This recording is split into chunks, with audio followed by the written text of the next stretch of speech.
Medical ভর্তি পরীক্ষা নিটের প্রশ্নপত্র ফাঁস কাণ্ডে ভারতের কেন্দ্রীয় শিক্ষামন্ত্রী ধর্মেন্দ্র প্রধানের পদত্যাগ ইতিমধ্যে মোদী সরকারের জন্য এক বিরাট ধাক্কা। কিন্তু বিতর্ক এখানেই শেষ হচ্ছে না।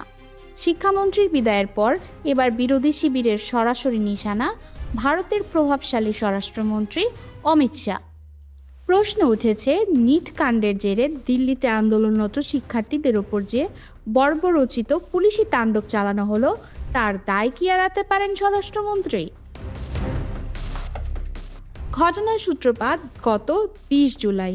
প্রশ্নপত্র ফাঁসের প্রতিবাদে দিল্লির যন্তর মন্তর থেকে পার্লামেন্ট অভিমুখে রওনা হয়েছিল হাজার হাজার শিক্ষার্থী। কিন্তু শান্তিপূর্ণ সেই আন্দোলন দমনে নিরাপত্তা বাহিনী যে রূপ নিয়েছিল তা কোনো গণতান্ত্রিক দেশের জন্য নজিরবিহীন।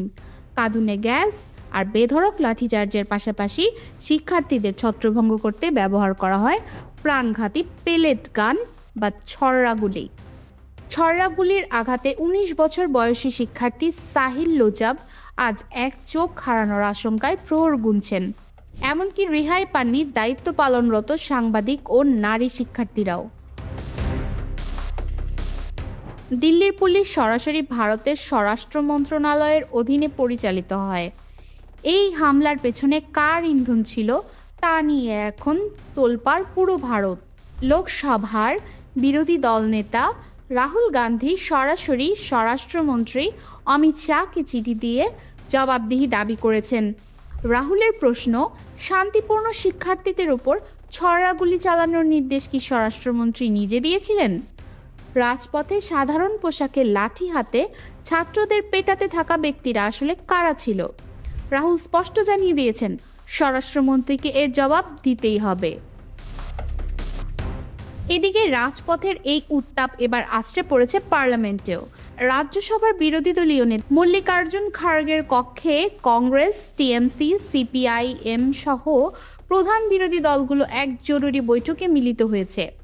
তাদের মূল লক্ষ্য রুল 267-র অধীনে রুল জারি করে পার্লামেন্টের সমস্ত কার্যক্রম স্তব্ধ করে দেওয়া এবং দিল্লির সহিংসতা নিয়ে স্বরাষ্ট্রমন্ত্রী অমিত শাহকে সরাসরি কাঠগড়ায় দাঁড় করানো।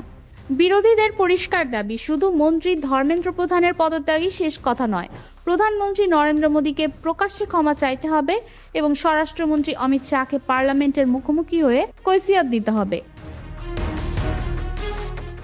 আগামী দিনগুলোতে পার্লামেন্টে গুরুত্বপূর্ণ দুটি সংশোধনী বিল ওঠার কথা থাকলেও বিরোধী জোটের এই অল আউট আক্রমণের মুখে মোদী সরকার চরম কোণঠাসা। শিক্ষা ব্যবস্থার দুর্নীতি আর ছাত্রদের ওপর নির্মম পুলিশি দমন, এই দুই অস্ত্রকে সামনে রেখে বিরোধীরা এবার অমিত শাহ এবং নরেন্দ্র মোদীর দুর্গে বড় আঘাত হানতে প্রস্তুত।